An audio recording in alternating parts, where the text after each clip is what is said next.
Good afternoon. Sorry about that, and welcome back to Football League World TV. This afternoon, we've got a show dedicated to Bradford City. Coming up for you, we're going to be looking at Mark Hughes' appointment in West Yorkshire and whether he can be finally the man to get the Bantams, back through the EFL and back on the rise. I am your host, Alfie Burns, and joining me, my two colleagues, Ally and Chris Gallagher. Marcus, how are you this afternoon?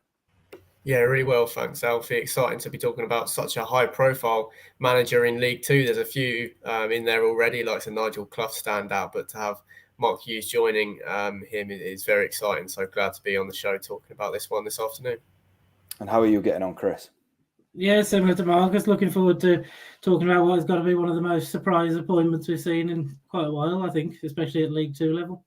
Yeah, absolutely. A big name going in at Bradford. We're streaming across Facebook, YouTube and Twitter this afternoon. So any Bradford fans or any EFL fans in general joining us and you want to get yourselves in the comments, please do. And we'll try and get your comments up on the show and debate them a little bit further. Right, we'll get stuck straight into it.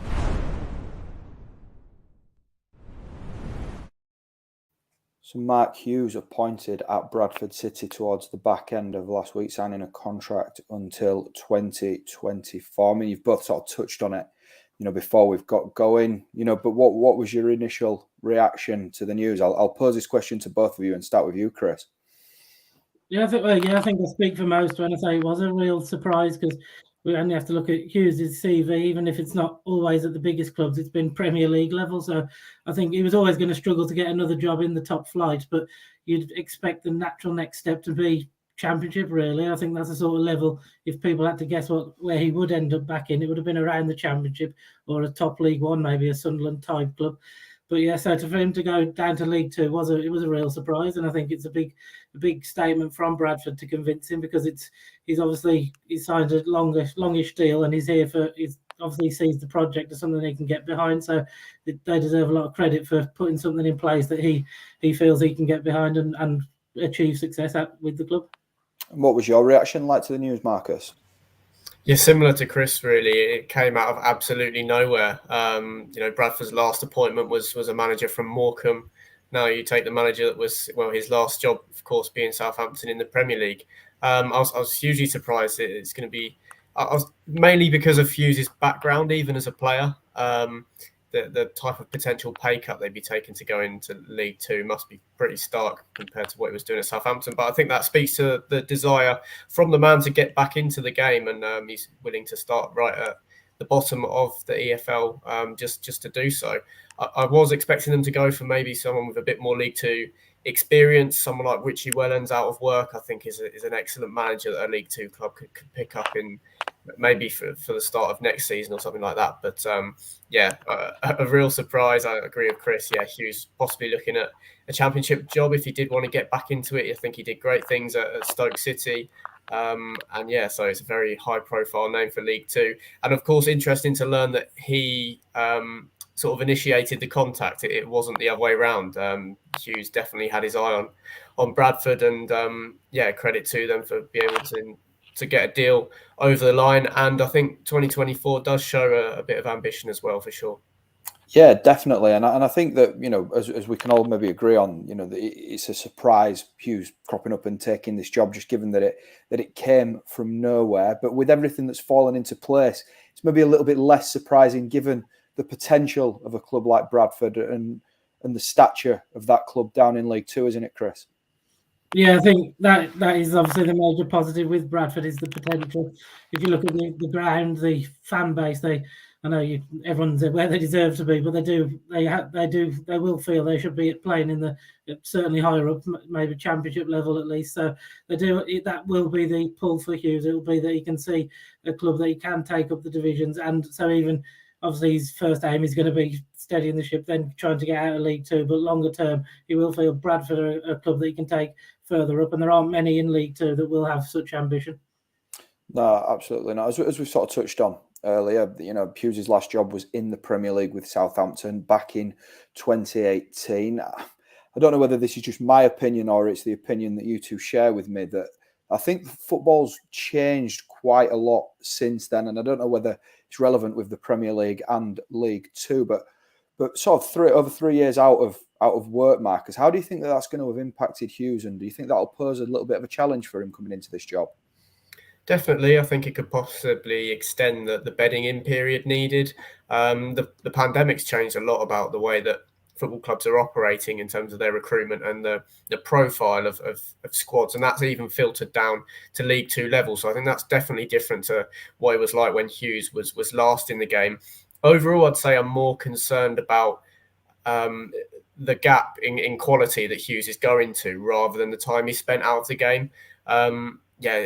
Often we see that these managers fall down to League Two and that they have managed in the Premier League, but maybe they've got a Championship promotion on their CV, or at least have been in some kind of similar environment than what we do see down in the fourth tier. Hughes doesn't have that, so I think that the gap in quality and just that drop off, I'm not sure how transferable his experiences in the Premier League, particularly with how far in the past they are, will be to League Two football. But he speaks very well, seems to have a good reputation, of course, has got so much respect from his playing career. And I'm sure that the Bradford City fans will be prepared to get behind him as they did, despite a disappointing result at the weekend. Yeah, they're opinions that you kind of share, Chris, the Premier League and League Two, from that kind of jump between your last two jobs. They're completely different divisions to crack, aren't they? Yeah, I think Mark has summed it up perfectly there. Yeah, it's a different game altogether, really, isn't it? So he's going to have to learn quickly. I think probably you could argue with their position now, I know we're going to touch on it later, but the playoffs probably aren't realistic. So he can use these next few months as a real eye-opener for himself and to understand what sort of players he'll need going forward. But yeah, I think it is a big difference, but there's also this is someone who's played at all levels. He's been in football for years, so he obviously knows what he's doing. So I don't think it will take too long to adapt, but he will need to learn what he needs, and I think the next few months are ideal for that.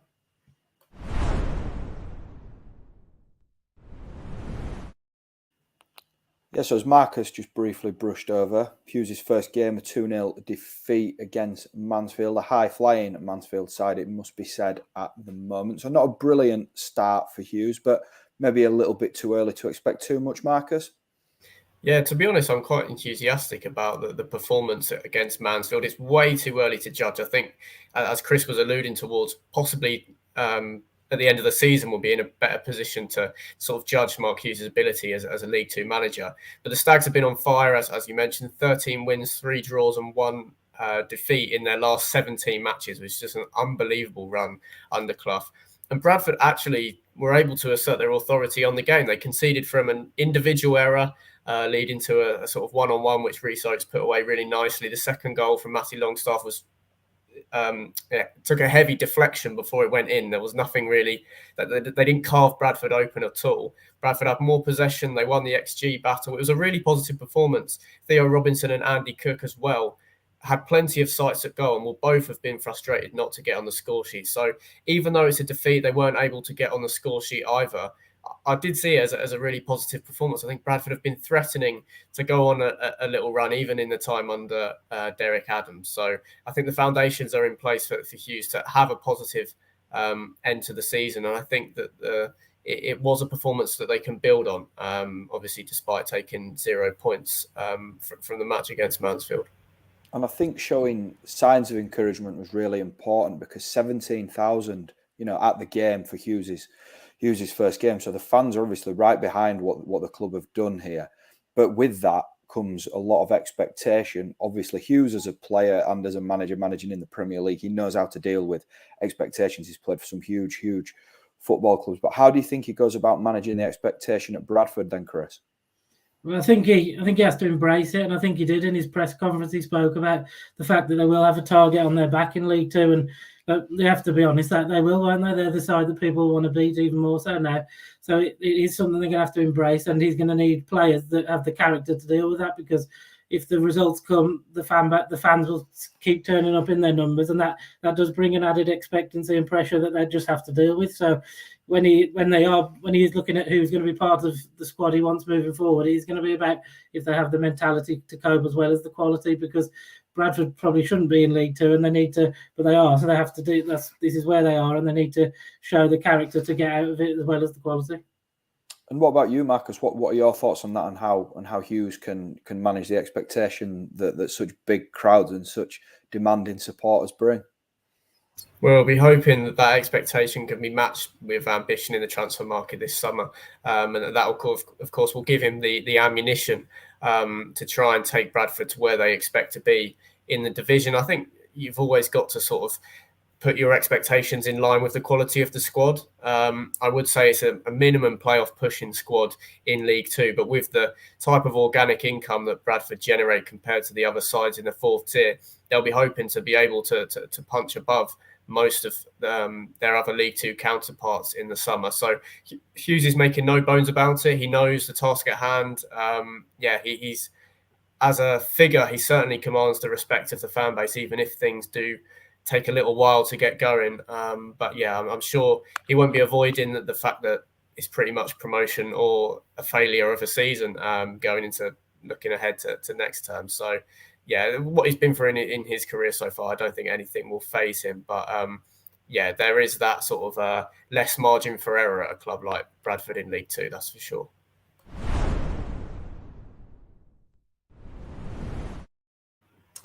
The Bantams currently sitting 15th in the League Two table, 12 points adrift of the top 7. Chris, it's probably safe to assume that it's a big ask, and the playoffs are probably out of the question for Hughes this season. Yeah, I think you can always try and build up hope. If you're a fan, you can look at 12 points. You might not see them that much, but realistically, they're going to have to win 9 or 10 at least of the 12 games left, I think, and that's only going to just give them a chance. You wouldn't even say they're definitely going to do it. So, yeah, realistically, they're not going to get in the playoffs this year. So it's about looking to next season already, and it's that is underachieving for Bradford, because I think when Derek Adams arrived, there was a expectancy after what he did with Morecambe that he would be able to take them up probably automatically. So the fact they are in this position, the players do need to take a lot of responsibility, because they've just not performed to the levels they should be capable of. So Hughes is going to have to either move them on in the summer, or work out who's good enough. But yeah, I think the main issue, if you look at them, is the lack of goals. I think Andy Cook's the only one to hit double figures, so that's an area that needs to be addressed. But again, it's unfair to talk straight away, because we know that players can change under new managers, under new formations. So it will be interesting to see if they can improve over the next few months. Absolutely. Marcus, have you got anything, any positives for Bradford fans? They're not going to make a late surge for the top 7, are they? Maybe they can keep themselves in the mix a little bit longer, but sadly, no. 12 points, you hear it, you just think 4 more wins than everyone else. But even with the gap of teams alone in the table, the ones that they've got to climb above, it is a very tough task on their hands. Process-wise and performance data-wise, they've been pretty strong all season. They have been trending as a playoff side, and it's not sustainable to expect them to be underperforming the way they have in both defence and attack for the rest of the season and even next season. That was part of the frustration I think that Derek Adams had that maybe caused some falling outs, was that he felt performances were much better than the results that he was getting. So I can expect a bit of variance to fall in their favour, and possibly to fall on the right side of some fine margins, where obviously they've been drawing so many games, whereas they've been one chance away from winning a lot of games this season, and I can't see that lasting. So that might help Hughes, but as Chris says, they can't afford to drop really any more points if they want to get themselves in with a chance going into the final few weeks of the season. Just following up your answer there, then, Marcus, and the fact that you don't think they've been too far away from clicking for a lot of the season. What do you think Hughes really needs to focus on changing, in between now and the end of the season, and then over the summer, if it is going to be another term in League Two? It's an interesting one. I think he stuck with the same formation against Mansfield. Maybe that's just what he sees with the squad, or he didn't want to introduce anything too different in a small space of time before they faced the Stags. For me, I think some of their recruitment's been really puzzling since they fell out of League One. They've got 6 strikers at the club at the moment. I'm just going to rattle them off. You've got Andy Cook, Theo Robinson, Lee Angol, Tom Elliott, Cowland Lavery, and Nathan Delfonso on loan from Bolton Wanderers. Now, all of them, for my money, have their best years behind them. And that could be something that points towards why they've underperformed so much in the final third this season. Andy Cook and Theo Robinson, probably two quite similar strikers, you could say, that they put in a front two against Mansfield. So it's obviously a cliche just to say get that 20 goal a season striker and it will help you climb up the league. But that is clearly an area of the pitch they need to improve. The chances have been created this season. They have been able to open up oppositions. They just haven't been able to make scorelines comfortable, and they've ended up getting pegged back as well. So I think you're looking at what they do in the summer, because it is a side that is ageing. They got some players that will certainly have ambitions of playing in League One in the near future. So I need to keep hold of those. The likes of Alex Gilead, I think, who played left wing back at the weekend, is a very decent attacking player at League Two level. So they do have the talent. Like, as I said earlier in the show, I do think it's a minimum playoff pushing squad, which of course they haven't been able to achieve really, even at this stage of the season. So it does point towards recruitment, but between now and the end of the season, it'll be interesting to see, because Hughes was quite flexible as a coach in the Premier League. So it'll take some time for him to realise what the best system is to get the most out of the squad in this final portion of the season. And then maybe we can start drawing some conclusions as to and predictions in terms of what shape Bradford are going to be in going into 2022-23. Yeah, and Chris, you touched on that fact as well, didn't you, there about, somebody else, giving Cook a hand when it comes to the goals at Bradford moving forwards. Is there any other areas that you can see Hughes focusing on between now and the end of the season? Well, I think, obviously in an ideal world, there'd be more solid defensively as well, as we touched on earlier. The first goal, especially that let in on Saturday, was just poor defending, individual mistakes. So yeah, but again, I wouldn't want to write the players off, because as Mark has said, they do have a good squad. So you want to see how this current squad perform under Hughes first, because we know that players can improve, and it will be interesting to see if he can develop a lot of the current players. But if not, then yeah, you'd expect that he's had some sort of assurances that he'll get a backing in the summer, so then he'll be able to judge properly on what he does want, and it'll be interesting to see if he does go for wholesale changes or if it's a few tweaks. I think, again, we said it, but it's going to be this rest of this season is going to be a real important period for Hughes to understand what he's working with.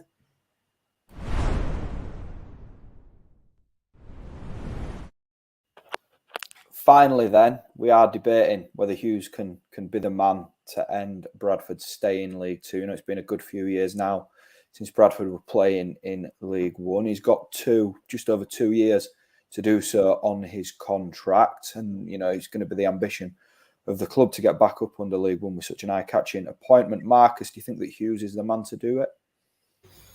I do, yeah. As I said earlier, I think I would like to make a more informed decision on this come the end of the season. But given the potential that's there, he's got 2 years to do it. I would have had the Bantams as one of the promotion candidates for next season, even if Derek Adams was still at the club.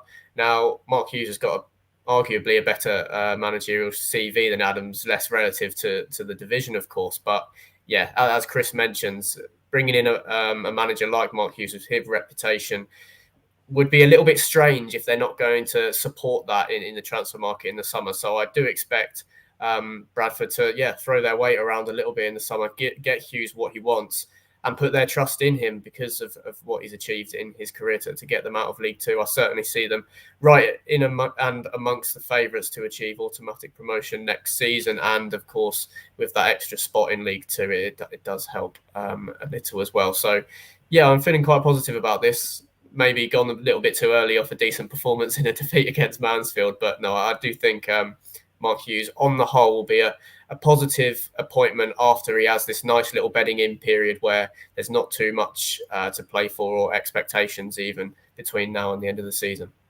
And what about you, Chris? Yeah, I agree with that, really. I think he's coming into a squad that is a good squad, and then he'll need to add his own players, obviously, in the summer. But yeah, I think players are going to want to play for Mark Hughes. They're going to want to play for Bradford City in League Two. So they're going to be a very attractive option for potential new signings. I think, as with there is obviously the 4 promotion spots, but I think that whoever comes up from the National League, there's every chance that those two the clubs are going to be wanting to push for promotion. So it's not going to get any easier. But I do think that Bradford will be certainly in the mix, and I think he'll get them promoted within 2 years. Yeah. Good stuff. Fingers crossed for Bradford fans that are joining us. Massive club down in League Two, and it'd be good to see them have some success in the coming years under Hughes.